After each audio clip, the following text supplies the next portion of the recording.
Hello there, it's CJ Miller. I am about to have dinner. I am in Shreveport, Louisiana, across the Red River from beautiful Bossier City, Louisiana. Do come check us out. Uh, we'd love to have you. If you're passing through, let us be a stop on your trip, and we make a wonderful destination if you're just looking for a lovely little slice of Americana, just like this, you know, classic. American dish. I'm sure it's you know it's not entirely like only American, but this is certainly Americanized. But no, this is a wonderful ridged elbow macaroni. So first, I took the thin slices of pollo chicken, put it into um, a standard skillet, stovetop, browned it. When you're using a non-stick, don't go above medium heat on your range top. But yeah, no water was needed for the browning, but I put the pasta in and, probably just enough water to submerge the pasta. You don't really, sometimes if you read like a kit, the kit will tell you this was not from a kit, but the kit will tell you to use like 6 cups of water and boil it down and then drain it. You don't necessarily need that much. It depends upon the pasta. I use I don't use kits because I'm a single person. So I don't necessarily need like a whole box of macaroni and cheese at a time for my dinner. But anyway, so I use uh, the gometti pasta, which is a more ridged on the tube, as you can get in here and you can see the ridges. So it's great. I've loved this. It's got a nice buttery flavor all on its own. This was a cheese sauce that I found. Um, it's like a canned cheese sauce, and I love it. It's got a little bit of peppery spice to it, so it would be great to use with as a dip for your chips. You can do like a nacho with it or something like that. But it's kind of a medium to a mild. It's not overly spicy. But yeah, when the pasta got done, I drained it and then put the sauce over it, and then uh, shredded a little bit of medium cheddar cheese over it into the oven just to get a little bit of browning. So there's some texture, and some of the cheese has been like toasted, and then finished it off with some bits of tarragon. So let's taste it, and I will let you know. Although I can tell you, I've tasted these components and other things that I've done before, and I love macaroni and cheese. Who doesn't? So mm. This Barilla pasta that I'm using, it's the elbows, the Barilla elbow, but it's really, if you're looking in other shops, you would gourmet shops, you'd look for gometti pasta, but this in particular has a nice buttery under flavor that I've commented before when I've used this. So it's great. Mm, this is good. This is good. This packet of chicken was already cut thin, sliced thin, so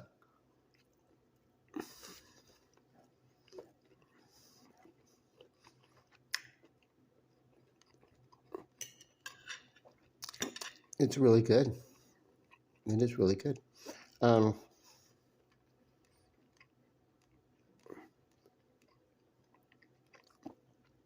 I added no seasoning or salt or pepper or anything like that to the chicken because I knew it was going to be married with these other flavors.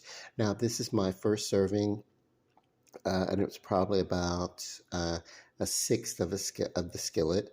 Um, and yeah, so the next couple of days, I will be having this for my meals. But I love it. This makes a good leftover. It makes a good side dish. Um, it's wonderfully simple. Stovetop, and then I'm using the skillet. It's a metal skillet. It's got it's a nonstick skillet, um, and it went from the stovetop straight into the oven for the cheese on top to brown. Get a little toast. See, that adds a little richness to it. When you get a hold of some cheese and you toast it, um, as I'm talking about it, I want to try it out because it's a different texture and a different flavor, you know. It's actually a richer, deeper. And there's something about toasting some cheese really pulls out, strengthens the flavor of the cheese. So if you're a big fan of cheddar, this is good. I would go with the medium to a mild cheddar versus a sharp cheddar because of the strength of the flavor. But if you use a sharp cheddar, uh, that's fine too if you love it. You know, or you could do blends of it or whatever. But this is really good. Okay, so the cheese sauce itself, I don't think it's any particular fancy brand or anything like that. It's like I said, you go to your supermarket and whatever brand of a cheese sauce that you would find, and maybe look in the Hispanic section is a good place to find something because that's where this was, you know. But there's, you know, this can work with like, you know, Campbell's makes a cheese soup that is really, really great. That a friend of mine made her enchiladas with. She would put the Campbell's cheese soup in her chicken enchiladas. Um, and that worked well. Her son wasn't much for like bold flavors, so it worked. It was kid friendly. This is very delicious. Okay, you guys, I'm gonna close out this video so I can get busy on this meal. But I haven't done a video in a while, and oh, this is a real simple, fun thing. Um, so I don't do like a lot of vegetables because I'm just basically just a grown-up boy who's never like learned to eat his vegetables. It turns out actually I had a lot of food allergies and a natural aversion to those things, um, you know. But this would pair well with the salad if I do something that's like a raw salad or something like that, you know.